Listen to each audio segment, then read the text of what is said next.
pues mucha música y mucha diversión, pero también habrá mucha comida. ¿Ya saben qué van a cenar? ¿Qué cenas de Ya la un noche rico mexicana? pozole. Con galletas. Marqui, pozole Pozole con galletas. ¿Tú, Lalo? No, pues lo que haya. Lo que haya. Yo soy ¿Tú, quemador Ricardo? estándar. No, yo no Tú puedo, eres pero fitness. ensalada. Bueno, pues yo también pozole. Si ustedes están buscando una excelente opción donde comprar su pozole para esta fiesta mexicana, aquí les damos una.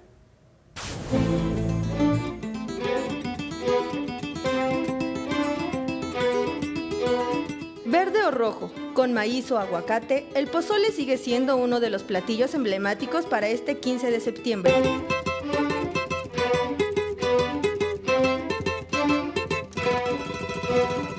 Existen distintos tipos de preparación. El de estilo Michoacán es el más común. Es el que lleva lechuga, nos dice don Leonel. Sin embargo, junto con sus cocineros, él prepara un pozole diferente, el del estilo guerrero, que lleva sardina o huevo, dependiendo del gusto de los comensales. A lo que nosotros nos distingue es precisamente la receta, el sabor del pozole, y que vaya acompañado de aguacate, chicharrón. Alguna persona le echan sardina o un huevo también. Es blanco y verde. Pero, ¿cómo es posible que una sardina se pueda combinar con el pozole? ¿Cómo es su sabor?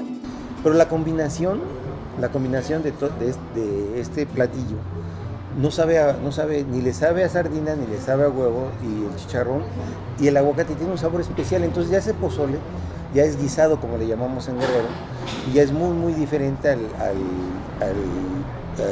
pozole estilo Jalisco.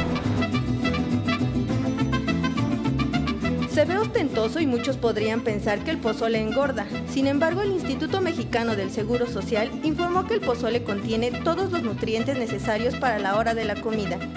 Asimismo, indicó que la porción recomendada de pozole es de entre 90 y 100 gramos, es decir, caldo más grano más 60 gramos de carne y la cantidad de verduras al gusto.